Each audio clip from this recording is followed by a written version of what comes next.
Hello, YouTube. It's me, John Avenger, once again, and welcome to another Scarlett Johansson month review. Yeah, I'm getting away from Doctor Strange for now, and I'm gonna go back to reviewing Scarlett Johansson films. This time we have a 2014 sci-fi action thriller called Lucy, and a lot of people were very mixed on this movie when it came out. It was a huge box office hit, but people were very mixed on it. They were like, "Oh, Scarlett Johansson's great," but the movie's kind of like eh.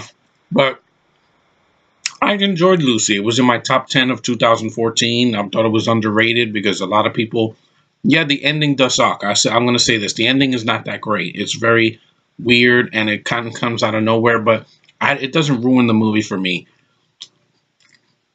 This is the closest to a Black Widow movie that we got before. They Marvel eventually makes it because Scarlett Johansson's a strong blonde.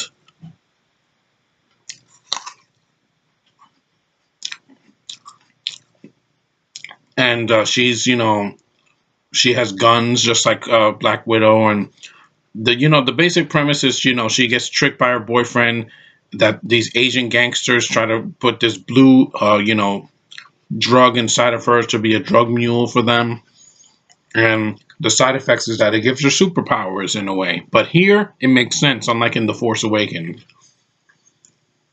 because this blue experimental drug it's like a super enhanced ability that makes your brain reach its full potential, which that's interesting to me. It reminded me of Limitless. It's different though because it's a blue drug. Limitless was like a little pill, NZT, that was clear, and it had side effects. Here, they're like, people were upset because they're like, oh, the drug makes Scarlett Johansson untouchable, and there's no threat. I'm like, yeah, but a lot of villains have that power too. I mean, Darth Vader wasn't he was untouchable until like Return of the Jedi when he loses his hand. But here, it works because I thought Scarlett Johansson's performance was really good. Her motion was really spot on. Her interaction with the other characters was pretty decent. The film looks fantastic. I think it's a very good looking movie. Like it looks like an art house flick, but with a little spin on it. No, it's not a full blown action movie. Like the trailers made it think it was going to be like this pseudo action anime style film, but it's not. It's more like a sci-fi thriller. There's some action sequences in it, and there's blood, so don't show this to your children because there's a scene where she takes a knife and stabs one of the Asians in the hand. It's really gross. It's really gruesome because after seeing Doctor Strange and his hands getting messed up, I hate when the people put something in someone's hand. It just, ugh, just what would I how could I live without using my hands? Anyway, the film just has some decent action sequences. It's R rated. It doesn't hold back. The visual effects look great for the budget that they had. I thought the film was well paced. It was only 90 minutes, so 90 something minutes. It wasn't 2 hours long, so it didn't bore me to tears. And while the ending is flawed, I think the film is still it's interesting. It's like a thinking person's movie. Like people don't give it enough credit for the ideas that it had. And Morgan Freeman is always good in the film. His narrative voice carries the film. Like you said, oh, the brain can only use like about 10%, and then you what if it could reach 100%? And I'm like, yeah. What if the brain the capacity could be used for the entire brain? You could be the freaking genius and do anything. And I like Scarlett Johansson. There's a scene that she has like this black hair, kind of like uh, you know, a spy. And ow, I bit my lip. Anyway, she's a strong character, but it fits her, and she has to carry the film because a lot of the other than her and Morgan Freeman, the rest of the people in the movie are unknowns, and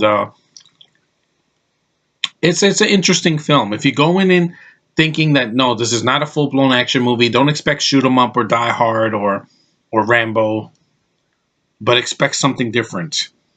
And I did, and I saw this in RPX. The sound was great. The picture quality was fantastic.